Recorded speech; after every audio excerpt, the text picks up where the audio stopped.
Éliane Assassi.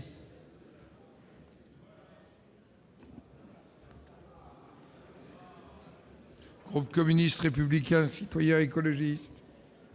Non, je vous en prie. Vous avez la parole. Merci, Monsieur le Président, Madame la Ministre, mes chers collègues. C'est une toile de fond assez sinistre qui s'est déployée lors de la discussion de ce texte au Sénat. Pour la Journée mondiale des réfugiés, The Guardian a publié un cahier d'une 60aine de pages contenant la liste de 34 361 migrants ou réfugiés morts depuis 1993 en essayant de pénétrer la forteresse Europe. D'outre-Atlantique, nous sont parvenues des images effarantes de camps de rétention où des enfants séparés de leurs parents sont enfermés en cage, nourrissons compris. Alors qu'en Méditerranée, après avoir parcouru 1500 km et être passés à 7 km des côtes françaises, 629 migrants ballottés sur la Grande Bleue ont finalement trouvé refuge à Valence, en Espagne, la semaine dernière. Tandis que dimanche, la tragédie se répétait avec le bateau Lifeline, dont le sort de 239 migrants, dont 4 bébés qui n'ont eu nulle part où débarquer, sauf peut-être à Malte, a-t-on appris en ce début d'après-midi. Au niveau européen, en attendant le Conseil européen de ces jeudi et vendredi, au mini-sommet informel sur l'accueil des migrants d'avant-hier, l'heure était à savoir s'il fallait enfermer les migrants dans les pays d'origine, position de l'Autriche et de l'Italie, ou dans les pays ne les accueillant pas, position franco-allemande.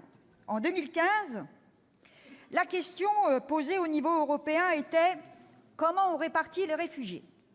Aujourd'hui, avec pour boussole la position des gouvernements conservateurs alliés aux néofascistes, on se demande comment on les empêche d'arriver.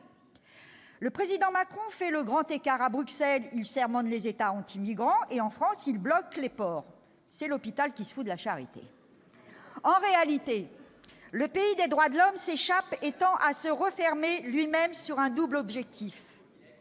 Montrer aux migrants qu'il ne faut surtout pas demander l'asile en France, rassurer les électeurs ou sympathisants d'extrême droite, puisque les conditions sont créées pour bafouer le droit d'asile et mettre à mal l'accueil de migrants à tout autre titre.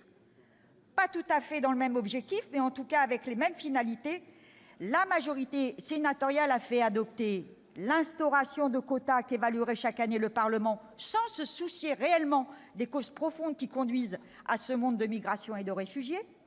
A été actée la disparition de l'aide médicale d'État, remplacée par un dispositif d'urgence au moment même où Médecins du Monde et le Centre Primo Levi ont publié un rapport sur les traumatismes dont souffrent les exilés, aggravés par l'errance qui leur est infligée en France, tentative de suicide, automutilation, décomposition, addiction et développement de troubles psychiatriques.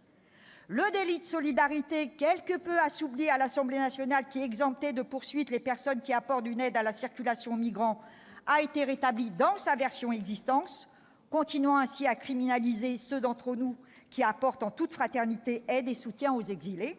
En outre, un amendement de séance adopté est, selon nous, particulièrement grave. Il ouvre la brèche dans le droit du sol à Mayotte.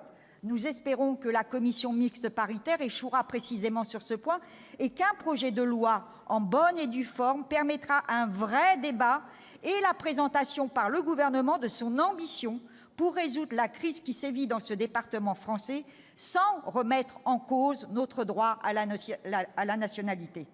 Enfin, en matière de rétention, derrière sa cape de défenseur des libertés, la commission des lois du Sénat avait introduit plusieurs mesures d'assouplissement en revenant sur une disposition phare portée par Gérard Collomb qui portait à 90 jours la durée maximale des rétentions pour revenir à l'existant.